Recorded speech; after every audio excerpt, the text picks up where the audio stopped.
राज्य महिला आयोगाच्या अध्यक्षा रुपाली चाकणकर यांच्या राजीनाम्याची मागणी आता वाढलेली आहे। वैष्णवी प्रकरणावरून 4 महिला नेत्या चाकणकर यांच्यावर भडकल्यात।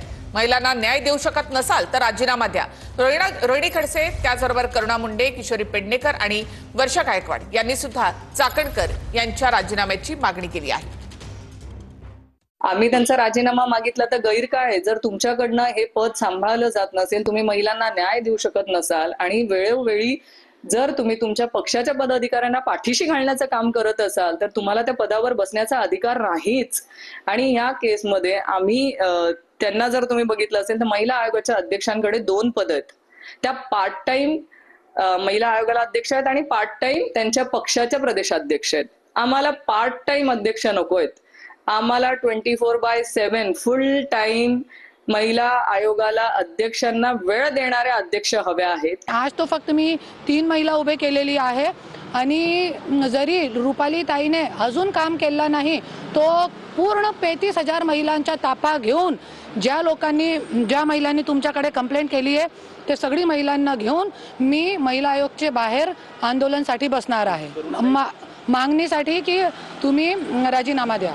रुपाली चाकणकरांचा माज वाढतच चाललाय दिवसेंदिवस। त्यांच्या बोलण्यामध्ये चिल्लर बिल्लर असे शब्द यायला लागलेत। आपण एक महिला आहोत, अशा संवेदनशील जेव्हा एखादी घटना घडते तेव्हा पहिला आधी आपण संवेदनशील असलं पाहिजे। त्यामुळे मला असं वाटतं अशा महिलेचा पहिला राजीनामा मागू नका, घ्या, तुम्ही घ्या राजीनामा आणि सुसंस्कृत चांगली संवेदनशील महिला त्या पदावर बसवा। हे महिला आयोगाचं पद जे आहे ना, हे खरं तर मला वाटतंय राजकीय पार्टीशी संबंध असलेल्या व्यक्तीला न देता हे सामाजिक क्षेत्रामध्ये काम करणार आहे, कारण त्यामुळे पारदर्शकता येऊ शकते। शेवटी काय, राज महिला आयोगाच्या अध्यक्षाची जी पॉवर आहे ती खूप स्टॅच्युटरी पॉवर आहे, त्यांना खूप मोठे अधिकार आहेत।